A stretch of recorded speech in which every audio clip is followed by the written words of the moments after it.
All right, let's just get right into it. The Cavs just traded for Donovan Mitchell.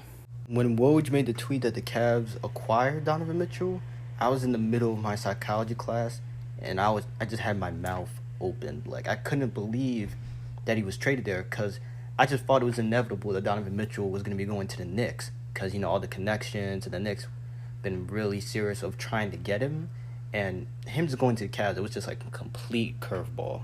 But now let's talk about the trade package that the Cavs gave to the Jazz for Donovan Mitchell. The trade package is Lauri Markkanen, Colin Sexton, Ochai Agbaji, 3 unprotected first-round picks, and 2 pick swaps. Now first, let's talk about the Jazz side of the deal. For the Jazz, you get Lauri Markkanen, who's a solid player, can give you 12 to 15 points per game while giving you some outside shooting. Ochai Agbaji, I don't know much about him. I just remember in college he was a really good three-point shooter. And I also remember he was a solid defender with, I believe he's 6'8" and has a decent wingspan, so he gives you some 3-and-D potential. Colin Sexton's a 20-plus points per game scorer while being efficient from the field and from the three-point line. Now, he does need to improve his playmaking, but at this point it's hard to say he'll improve it because he just hasn't. He's not really a true point guard.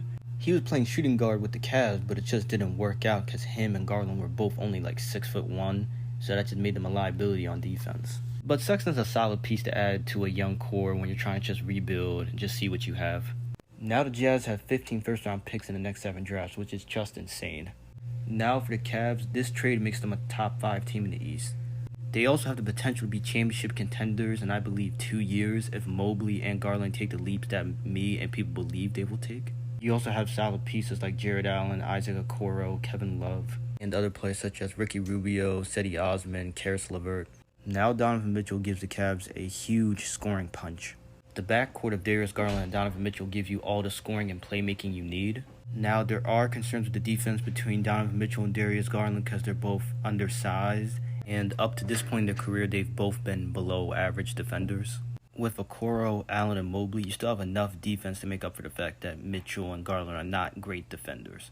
Adding Mitchell now gives the Cavs another ball handler they can run actions with Allen and Mobley with, which makes their offense even more effective. Like the video and subscribe to the channel. I appreciate it, and I'll see you on the next one.